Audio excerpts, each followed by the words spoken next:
Welcome to Common Home Conversations Pathway to 2022, a series by the Planetary Podcast, part of the Civil Society Celebration and Declaration for Stockholm Plus 50, a half-century later after the historic 1972 UN Conference on the Human Environment.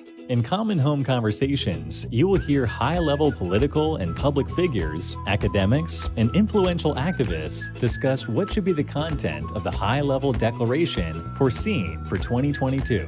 Our planet faces a myriad of catastrophic environmental challenges, from climate change to widespread biodiversity loss to desertification.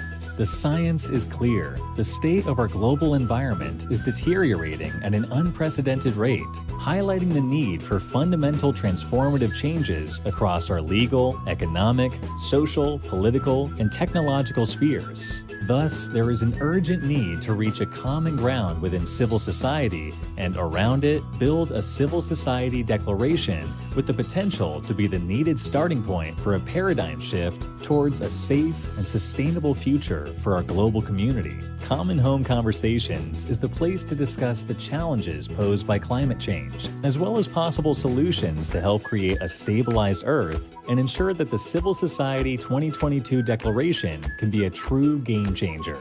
Now, here is your host, founder, and CEO of the Planetary Press, Kimberly White.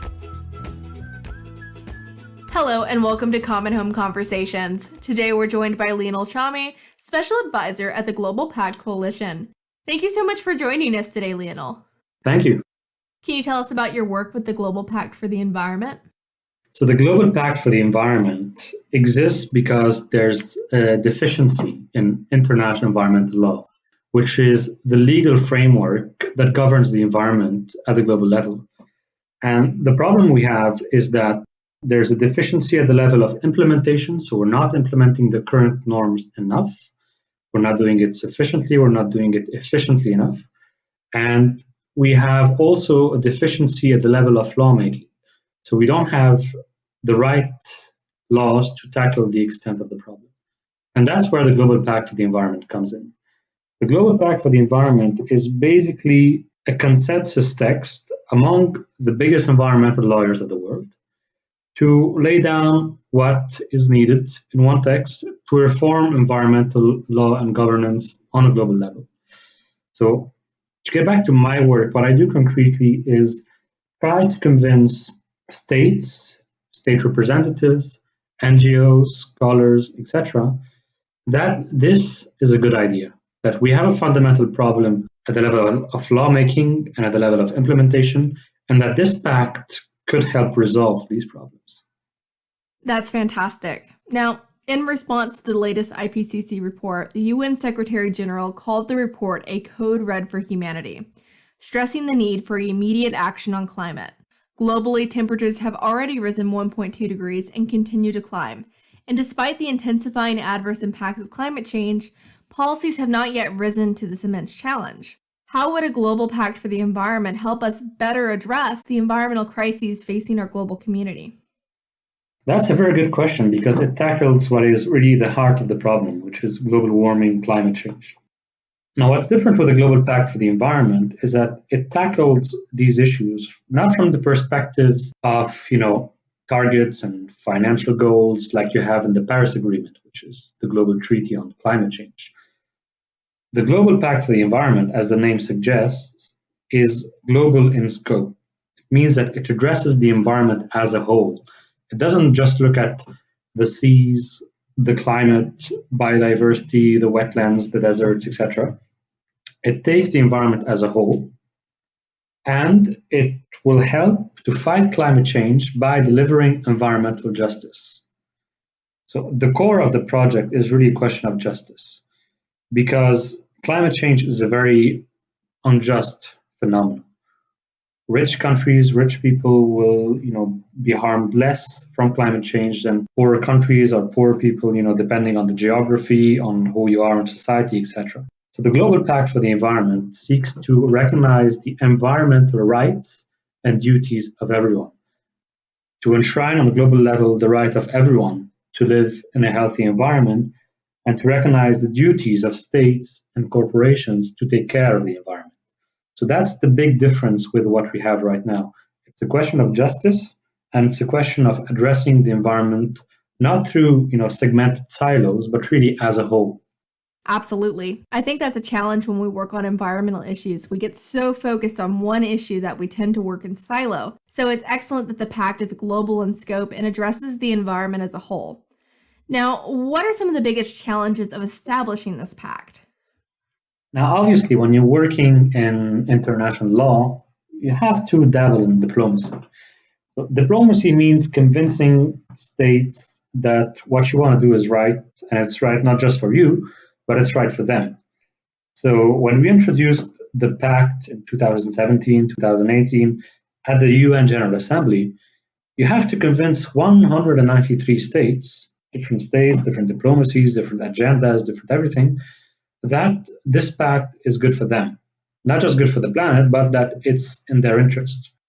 And you see that this is one of the biggest issues of environmental governance, of how we reach deals on an international level, is that we have to find a consensus between so many players that have so many diverging interests.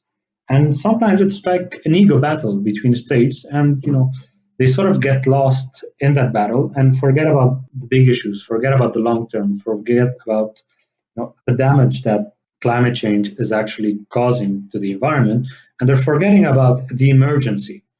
So to convince, I think, all these stakeholders, all these different states, corporations, civil society, people with different outlooks, people with, who don't really understand how the law works, who have different interests, perspectives, I think that's the biggest challenge, to put everyone on the same table and get them to agree on a single text. Yes, that's always a challenge. Now, which states have been the biggest supporters of the pact thus far? The biggest supporters of the pact can be found, I think, first of all, among the community of environmental lawyers. So an environmental lawyer is basically a lawyer that deals with environmental law.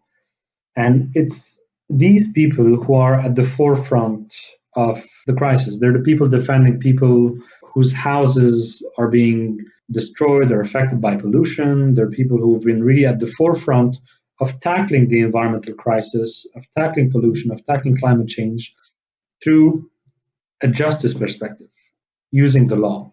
And they're the people who are realizing that among all the things that we could be doing, the law is not doing enough. The law is not ambitious enough. It doesn't have the norms that we need to achieve the targets that we put.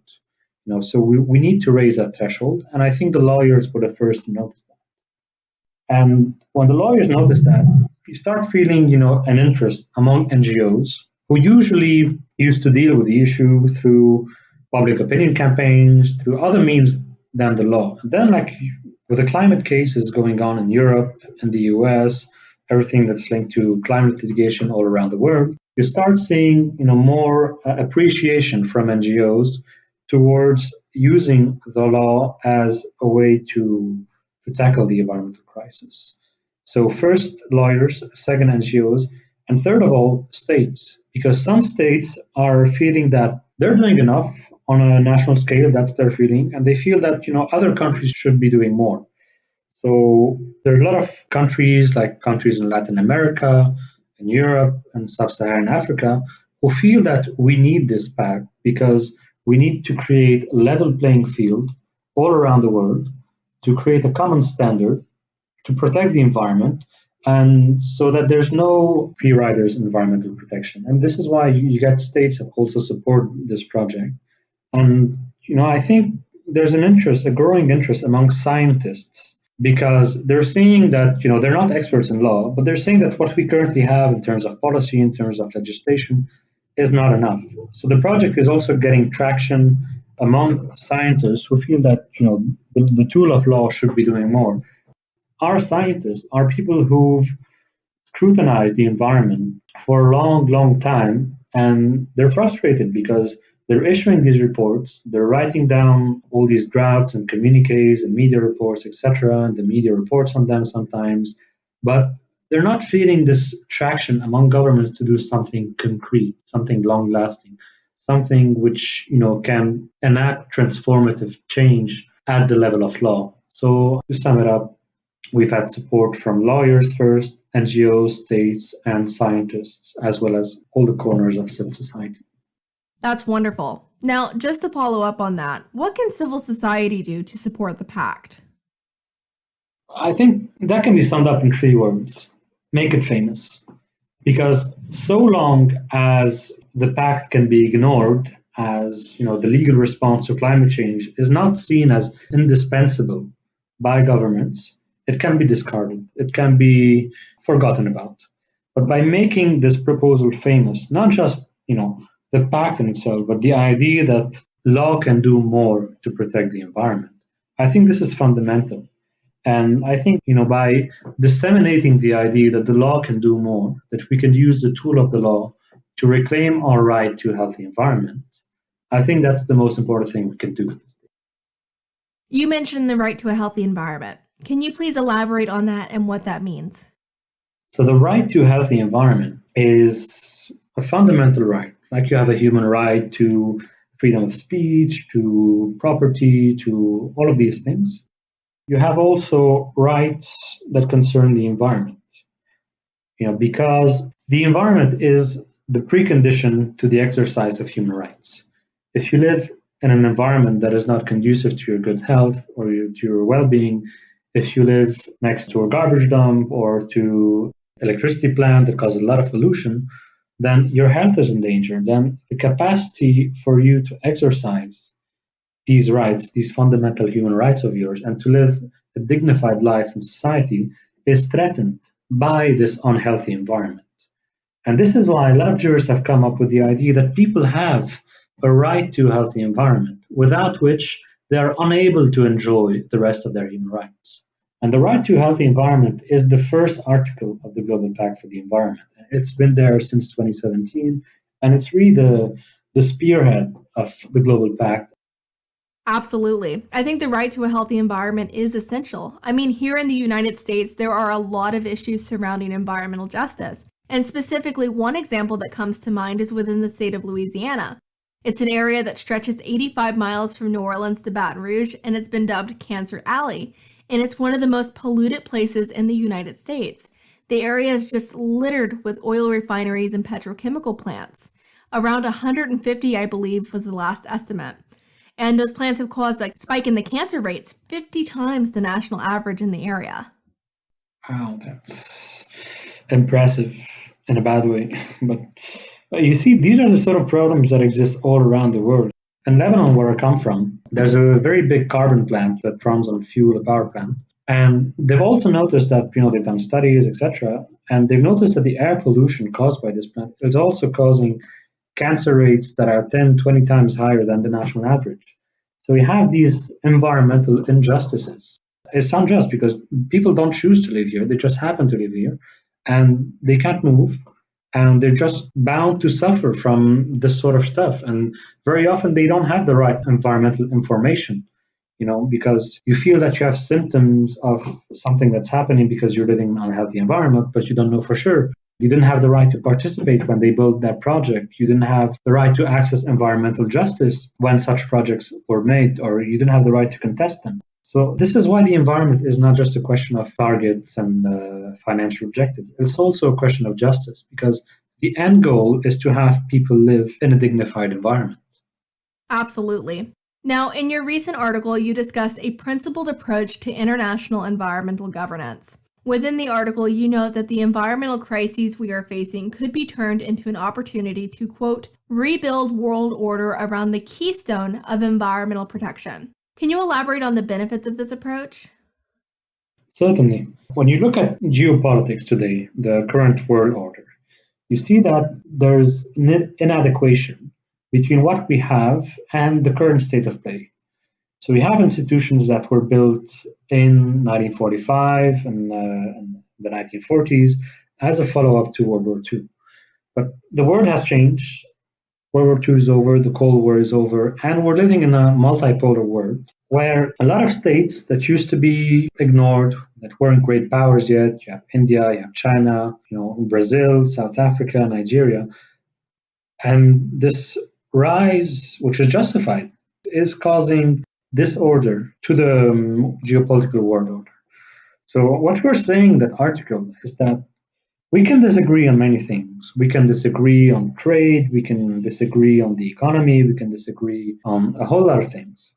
But the one thing we have to get along on is the environment, because it's common to everyone, because it's a butterfly effect, an ecological phenomenon like the Amazon being a carbon sink affects the rest of humanity. Wildfires in Australia affect the rest of humanity. So we need to have some sort of coordination, some sort of common foundation that allows us to build together, to have an international governance system that deals with the environment in an efficient manner. And it's a way to get along, because if countries talk to each other through the environment, it can open the gate for countries to talk to each other on other subjects. But it's very important to keep that line of communication open. And there were many examples from the Cold War, say when the US and the USSR were disagreeing on many subjects. However, they were discussing openly environmental issues, as if they weren't in conflict on other issues, and that probably helped resolve a certain number of conflicts in a peaceful manner. So this is what we mean by rebuilding world order around the keystone of environmental protection. So there are more than 250 multilateral environmental agreements. How would an agreement on fundamental principles strengthen the implementation of already existing conventions? That's a tough one, because if you look at the system of how the environmental framework works on the global level, turns out that we have more than, you said 250, but other estimates say 500. So you have a big mess of multilateral environmental agreements that are concluded every year between a lot of states, and there's no coordination among all these. It's like if you have a puzzle, but the parts of it aren't linked to each other. There's no coordination between one agreement and the other. So what we're saying is that let's pick up from all these agreements the common principles, and the common principles that sort of bind this whole order, and let's recognize them in a fundamental agreement, and in that way we'll create a lot of links between these conventions, because we'll make these conventions linked to each other. Let me give you an example. In the Paris Agreement, you have an implicit principle of progression. So every 5 or 6 years, states have to come up with national climate plans. They're called nationally determined contributions in the UN lingo. And these plans have to be renewed every 5 years, and the new plan has to be more ambitious than the previous one. So from this, you can deduct that there's a principle of progression, that states have to do more, and they can't go backwards. They can't backslide on environmental commitments. So one idea would be to take this principle of progression and apply it to all the spheres of environmental protection. To say that, from now on, at the national level, concerning all domains, and at the international level as well, states will be forbidden to backslide on environmental commitments. It'd be to say that from this point onwards, there's no going back, that we have to go forward. That's one example. But, you can have a lot of principles on which you can give a lot of examples as well. So the Global Pact would be akin to a constitution. When you have a constitution in a state, you have a lot of values that then get disseminated in all the laws. The laws have to comply to the values of the constitution. And we sort of need this at the international level to solve all these differences between the different multilateral environmental agreements. Now, with the growing public awareness of the severity of the climate emergency, do you think that member states are ready to adopt a political declaration, reviving the idea of an ambitious global pact for the environment at Stockholm Plus 50? Well, we certainly hope so, but we have to translate the potential of civil society. We have to translate this growing public awareness into a real movement, into something that can affect change in a specific way. You have to focus this movement into the channel of environmental justice. If civil society unites, the big NGOs, a citizen movement, to demand, more from states with regards to environmental law, especially with the Stockholm Plus 50, I think it's a great opportunity to unite and to demand something concrete from states. I think if this happens, we could definitely get a very positive outcome out of Stockholm Plus 50. Discussions centered around a civil society draft declaration kicked off in October at Stockholm Plus 49. What do you think needs to be included for it to be a true game changer? For it to be a true game changer, I think it would have to be really ambitious. And it can be ambitious in two different ways. It can be a principled declaration, so a declaration that recognizes fundamental principles.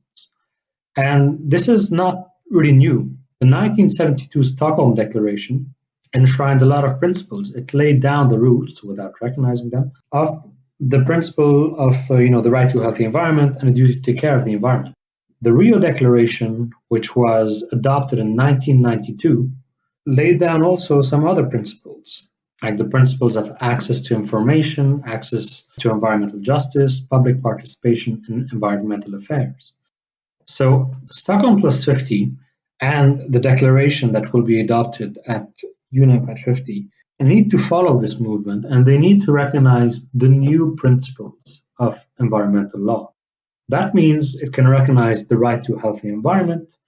It can recognize the principle of non-regression, which prevents backsliding on environmental regulations. It can adopt the principle of progression, that from now on we only go forward in terms of environmental protection. It can enshrine the principle of intergenerational equity, to create and to take into account the interests of future generations. So there's all these ways in which the 2022 declaration can be a successful principles declaration. What is lacking is willpower from states. Another solution would be for the 2022 declaration to be a roadmap declaration, to lay down a process with targets and milestones and everything for the adoption of a global treaty on the environment. And that's a process that is inspired from other stuff that's happened at the UN. This is how the Sustainable Development Goals were adopted. A bunch of NGOs pressed the states to start a process, to lay down targets, etc. And a few years later, you had the SDGs being adopted. They're far from ideal, but it's still something.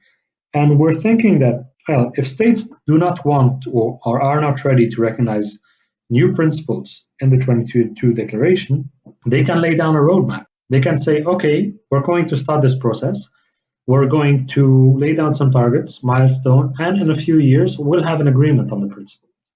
And this is, for example, what happened with the recent Escazú agreement. It took 8 years, but at the end of 8 years, the states of Latin America and the Caribbean region adopted a regional deal on environmental justice. And we're thinking that, if we could replicate this at a global level, this would really constitute progress and be potentially a game changer for the environment. All right, and there you have it. The environment is common to us all. We should have a common foundation that allows us to build together an international governance system that addresses the environment as a whole. We should agree to a set of common principles and recognize them in a fundamental agreement. We can use the tool of law to reclaim our right to a healthy environment. The Global Pact for the Environment seeks to recognize the environmental rights and duties of everyone, to enshrine on a global level the right of everyone to live in a healthy environment. It can help fight climate change by delivering environmental justice and recognizing the duties of states and corporations to take care of our environment. That is all for today, and thank you for joining us for this episode of Common Home Conversations Pathway to 2022. Please subscribe, share, and be sure to tune in next time to continue the conversation. And visit us at www.theplanetarypress.com for more episodes and the latest news in sustainability, climate change, and the environment.